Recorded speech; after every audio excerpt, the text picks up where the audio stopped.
자, 어제까지 배운 거는 이제 일반각으로 표현하는 방법과 그 다음에 호도법을 배워봤어요. 그래서 호도법에서 중요했던 거는 우리가 결과적으로 뭐 150도다.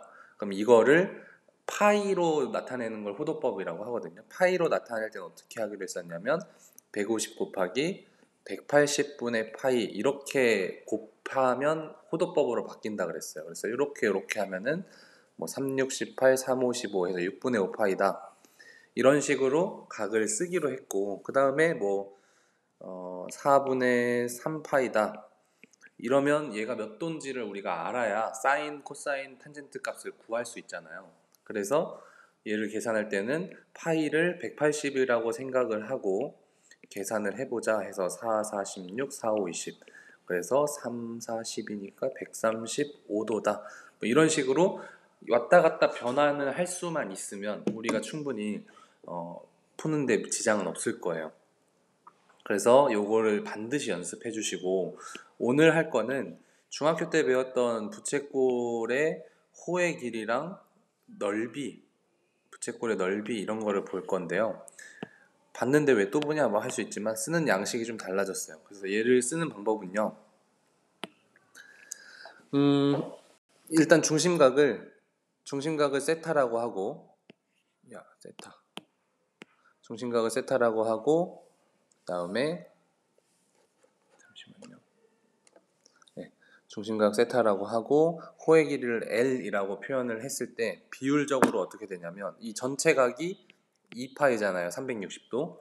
그리고 전체 원주의 길이가 2파이 R이니까 써볼게요. 이렇게 쓰면 돼요. 부채꼴의 호의 길이 대 전체 원주의 길이 2파이 R은 이제 각으로 갈 거니까 이 호의 길이 L에 대응하는 각이 세타니까 세타 대 2파이 R이면 원의 전체를 보겠다는 거니까 전체각 2파이 이렇게 되는 거예요. 2파이. 그러면 얘를 이제 푸는 거죠. 2파이 R 세타는 2파이 L이다. 그러면 따라서 우리 구하려는 게 뭐냐면 호의 길이 L이거든요. L은 2파이 지우면 R 세타다. 이렇게 되는 겁니다. 이 세타는 호도법으로 쓴 세타를 말하는 거예요. 그래서 뭐 예를 들면 반지름이 3이고 중심각이 3분의 파이야. 몇 도죠? 그러면 60도예요. 이런 걸 계속 머릿속으로 해야 돼요. 이런 부채꼴의 호의 길이다. 그러면 호의 길이는 파이다 라고 생각을 하시면 된다는 얘기입니다. 그렇게 해서 호의 길이가 나오고 호의 넓이도 부채꼴의 넓이도 어떻게 구하면 되냐면 이 부채꼴의 넓이를 지금 S라고 했잖아요. 그래서 S 대 전체 넓이, 원의 전체 넓이면 파이 R 제곱이 되는 거고 그 부채꼴의 넓이를 뜻하는 그 중심각이 지금 세타니까 세타 대 전체 각 2파이 이렇게 놓으면 비례식이 성립하고 내항 곱하기 외항 하면 파이 R 제곱 세타는 2파이 S죠. 근데 우리가 알고 싶은 건 넓이니까 S는 파이 지워지고 2분의 1 R제곱 세타가 된다. 그래서 이걸 공식으로 알아두셔야 돼요. 호의 길이 공식, 부채꼴의 넓이 길이 공식. 이 공식을 연습해서 우리가 각종 문제를 이제 풀어보게 될 거예요. 가봅시다.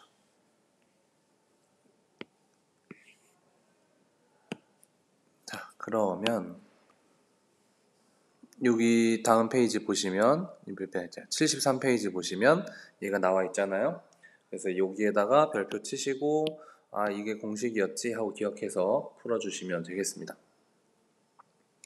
밑으로 내려가서 그럼 바로 문제 5번, 6번 선생님도 풀 건데 여러분들 지금 한번 먼저 시작해 보시죠. 바로 풀겠습니다. 선생님도 지금 바로 시작해 보세요. 자, 문제 5번.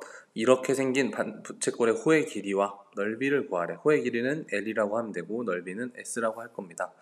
그래서 L은 R 세타였어요. 그럼 반지름이 6, 중심각의 크기가 3분의 파이. 3분의 파이면 60도.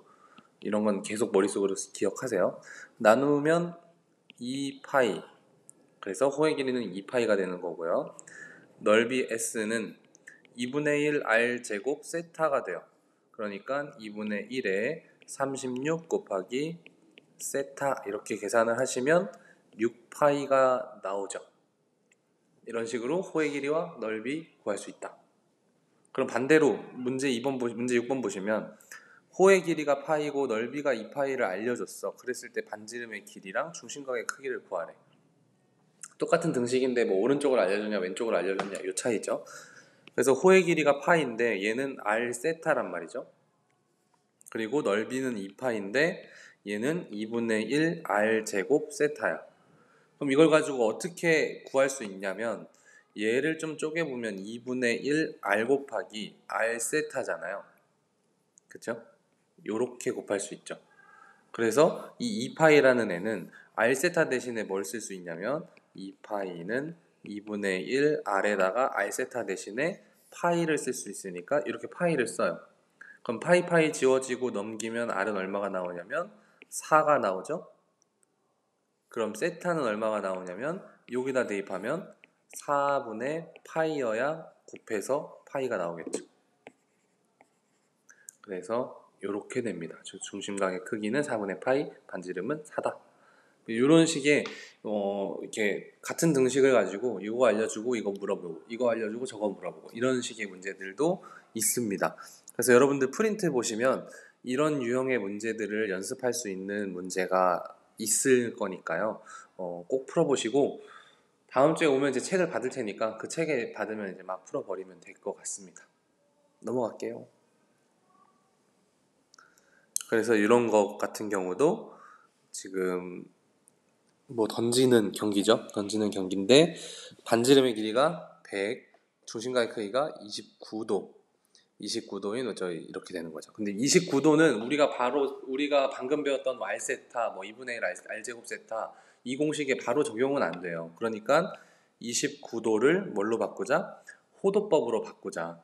그래서 29 곱하기 180분의 파이 이렇게 바꿔놓은 채로 부채꼴 모양의 넓이를 구하려면 S는 2분의 1 R제곱 R제곱이면 100제곱 식으로만 쓸게요. 곱하기 세타는 180분의 29 파이 계산은 하지 않겠습니다. 이런 식으로 그냥 써주면 돼요.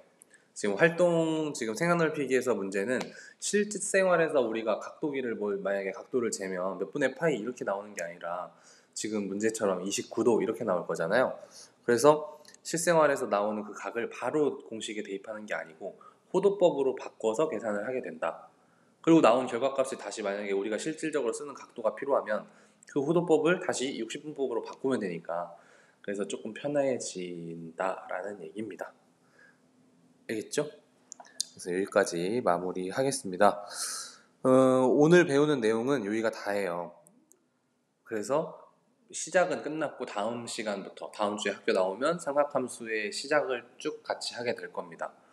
그래서 오늘은 뭘 할 거냐면 다음 주 목요일 날 볼 예정입니다. 여기 보시면 다음 주 목요일에 이 수행평가를 볼 예정이에요. 이 논수령 수행평가를 볼 건데 수행평가를 다시 한번 우리 정리를 해드리면 이런 논수령 평가 2번 본다 그랬어요. 1차 집필 전에 한 번, 2차 집필 전에 한 번. 그렇게 해서 10점이 들어가고요. 총 30점인데 그 다음에 여러분 제출해줬던 중단원 풀이, 대단원 풀이 이런 것들 앞으로도 또 내야 되잖아요. 그래서 이런 풀이를 제출하는 게 여러 번 있으니까 그 횟수가 총 25번을 우리가 선생님이랑 해놨어요. 중단원, 대단원, 그 다음에 수학적 글쓰기 뭐 이런 식으로 몇 개를 채워놨는데 그 각가지들을 중에서 22개를 다 하면 만점을 드린다는 거고 그 22개라고 하면 지금 되게 많아 보이지만 중단원, 대단원 잘 착실하게 내고 그 다음에 수학적 글쓰기라고 공지할 때 그거를 그냥 나중에 이건 자세하게 다음 주에 나오면 설명할게요. 얘까지 그냥 착실하게 해주시면 다 만점 받을 수 있는 수준이니까 꼭 챙겨 가시면 좋겠습니다. 그래서 다음 주 목요일 날은 이 논수련 평가를 볼 건데 문제를 예고한 대로 알려드릴 거예요. 이 문제를 볼 거예요. 그래서 얘를 찍을 필요는 없어요. 시험지에는 이거랑 똑같은 문제가 숫자만 살짝 바뀌어서 나와요. 어렵게 말고 살짝, 말 그대로 살짝. 그래서 이렇게 지금 풀이를 해드릴게요. 잘 기억해 두세요. 첫 번째 문제는 지수함수 얘를 그려라. 그리고 점근선의 방정식을 구해라. 이 문제가 하나예요. 그럼 그리는 거 채점은 어떻게 할 거냐면 반드시 지나는 한 점을 찍으시고 그 다음에 점근선을 나타내면 그리는 거는 감점이 없습니다. 그래서 보시면 우리 하던 대로 하면 돼요. 제 기본함수를 찾으면 2의 x제곱의 함수잖아요. 그래서 x축으로 1만큼, y축으로 2만큼 이동한 애니까 원래는 얘가 0,1을 반드시 지나는데 넘기면 1,3을 반드시 지나게 되는 거고 점근선은 원래 어떻게 됐었죠? x는 0이 아니고 y는 0이었죠. x축이었으니까. y는 0이었는데 저만큼 평행이동을 했으니까 y는 2가 되겠죠. 자, 풀이는 이런 식으로 하면 돼요. 풀이는 이런 식으로 하는데 채점을 어떻게 할 거냐? 여기 이제 그림을 그리겠죠. 여기 있던 원점이 오른쪽으로 1만큼, 오른쪽으로 1만큼, 왼쪽 위로 2만큼 이런 식으로 해서 여기가 1이고 여기가 2다 라고 해주고 밑이 2인 함수, 지수함수니까 증가하는 애죠. 그래서 이렇게 쓱 증가하게 그려주면 돼요. 이렇게 그리고 반드시 지나는 한 점은 표시를 해줘야죠. 여기를 얼마로? 1,3이라고 찍어주시면 충분히 될 수 있습니다. 그래서 이렇게 되면 채점이 어떻게 되냐면 지나는 한 점 했네. 오케이. 그리고 점근선을 표시했네. 오케이. 이 숫자 반드시 적어야 돼요. 그래야 2를 점근선으로 알고 있구나 하는 거니까. 여기도 마찬가지 숫자를 적어 주셔야 되고요. 점도 그냥 찍기만 하면 안 되고 좌표를 적어 주셔야 돼요. 네. 그렇게 하면 만점입니다. 선생님 설명할 때처럼 이렇게 풀이랑 겹치게 그리지 마시고 풀이는 다른 쪽에 하시고 빈 공간에 하시고 그림은 좀 깔끔하게 그려주시면 좋겠습니다. 2번 문제 보시면요. 이 수업 시간에 다루진 않았지만 프린트에는 있었던 문제인데 여기 보시면 이 지수함수를 y는 x에 대해 대칭 이동한대요. y는 x에 대해 대칭 이동하는 거는 얘기해줬어요. y랑 x의 자리를 바꾸면 돼요. 그래서 x는 2에 y-1 플러스 2로 바뀝니다. 그럼 얘를 이제 y는으로 정리를 하는 게 그 과정을 쓰는 거거든요. 그럼 2에 y-1은 x-2가 되고 이 상황에서 이제 중요하죠? 여기에서 이제 y는으로 정리하는 방법은 로그를 쓰는 거죠. 그래서 y-1은 로그 2에 x-2 이렇게 됩니다. 그래서 얘를 잘 정리하면 y는 로그 2에 x-2 더하기 1. 그래서 이렇게 쓰시면 얘가 최종적인 답이지만 어쨌든 과정평가가 들어갈 겁니다. 과정평가가 들어가니까 반드시 x, y 바꾸는 과정 그리고 그걸 정리해 줄 때 로그를 쓰는 과정이 꼭 필요하다. 이거를 안 쓰고 답만 쓰면 틀린다. 아시겠죠? 옆으로 넘어가서요. 2번 문제는 로그 함수에 대한 문제고 똑같아요. 그리고 그 다음에 지나는 점, 점근선 꼭 나타내라 이 얘기인데 일단 식부터 씁시다. 그러면 y는 뭐가 기본 함수냐면 마이너스 로그 2x라고 하죠. 근데 이거보다 더 기본 함수는 y는 로그 2의 x잖아요. 그렇죠? 그래서 얘를 대칭 이동 그러니까 x축에 대해 대칭 이동 위아래로 x축에 대해 대칭 이동을 한번 한 다음에 그거를 가지고 x축으로 얼만큼? 1만큼 y축으로 2만큼 이동한 거니까 한번 상상을 해볼게요. 얘가 원래 증가함수인 로그 이런 느낌이었는데 걔를 y축, x축 대칭했어요. 그러니까 이런 감소하는 모양의 그래프가 나올 거예요.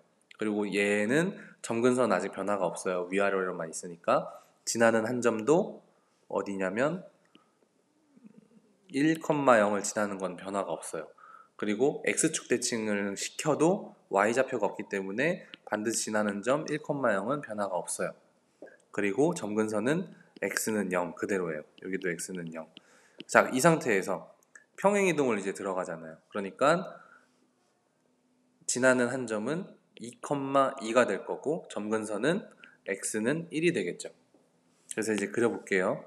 그러면 이제 얘는 1하고 이만큼 이동했으니까 이렇게 1, 2 점근선을 쭉 그려주시고 2, 1 적어주시고 그래프의 최종적인 모양은 감소함수이네요. 그리고 점근선이니까 여기 닿으면 안 되고 이런 식의 그림이고 여기 반드시 지나는 한 점이 얼마다? 2,2가 된다. 이렇게만 표시를 해주시면 괜찮다. 아시겠죠? 그래서 점근선 표시 중요한 건 점근선 표시 여기 말고 여기 점근선에 숫자 반드시 적어 주셔야 되고 점에 좌표 반드시 적어 주셔야 된다는 거 꼭 주의하시면 되겠습니다. 감점 요소 당할 게 없어서 내가 하나의 실수만 받으면 만약에 30명이 다 보는데 이건 실수할 게 별로 없잖아요. 근데 내가 만약에 하나라도 실수하면 나만 딴 사람들 다 만점인데 나만 한 뭐 1점 이렇게 감점 받을 수가 있어요. 그러면은 아무리 지필평가를 뭐 똑같이 잘 봤다 해도 내가 수행해서 했던 그 실수 때문에 이게 격차가 날 수가 있거든요. 그러니까 쉬운 문제일수록 실수가 없도록 조심하셔야 돼요.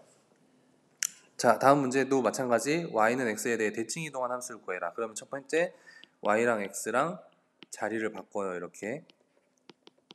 그런 다음에 y는으로 정리를 해야 되니까 일단 마이너스를 여기다 옮길까요? 이렇게 로그 2에 y-1 이렇게 하고 이제 2로 해버리면 이렇게 되죠. 따라서 y는 2-x제곱 플러스 1이라고 써도 되고 2분의 1에 x제곱 플러스 1이라고 써도 되고 상관없습니다. 그래서 반드시 해야 될 거 y는 x 바꾸는 과정, 그런 다음에 지수로 다시 바꿔줘서 y는으로 정리하는 이 과정들이 꼭 있어야 된다. 없으면 감점이다. 밑으로 내려와서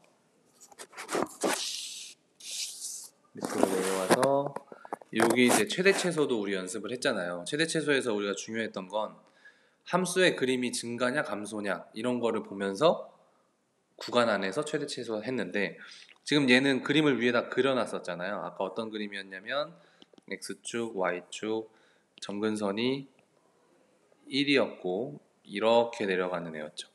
근데 구간이 어디냐면 지금 3부터 그죠? 3부터 9까지 저기 있는 9까지. 그러니까 언제가 최대예요? 최소를 물어보는 거죠. 최소. 그러면 x는 9일 때 최소값 얼마다? 마이너스 1이다. 여기서 주의사항. 이거 진짜 조심해야 돼요. 이거 조심해야 돼요. 왜 조심해야 되냐면 최소값을 구하시오라고 했잖아요. 그래서 답은 마이너스 1이다. 이렇게 하면 틀려요. 왜냐면 반드시 있어야 되는 게 x가 뭐일 때가 반드시 필요해요. 아시겠죠? 이거 진짜 중요한 내용이에요. 다 풀고 틀릴 수도 있어요.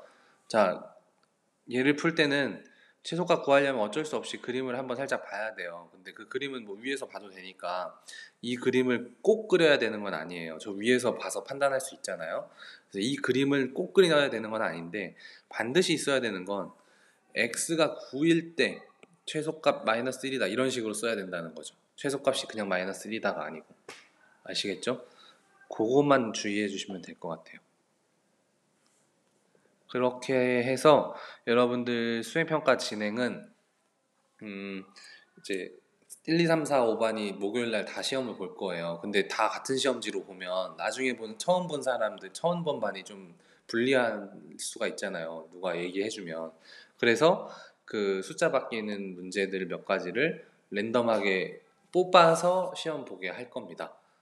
그렇기 때문에 여러분들은 지금 이 문제에서 변하는 거 크게 없어요. 그냥 방식은 다 똑같은데 숫자만 살짝 바꿔주는 문제라서 지금 얘만 선생님 영상으로 만들고 있으니까 이걸 영상으로 보시고 연습해서 그때 그대로 적용시켜가지고 풀면 되니까 어렵지 않을 겁니다. 아시겠죠? 여기까지 선생님 설명을 끝낼게요.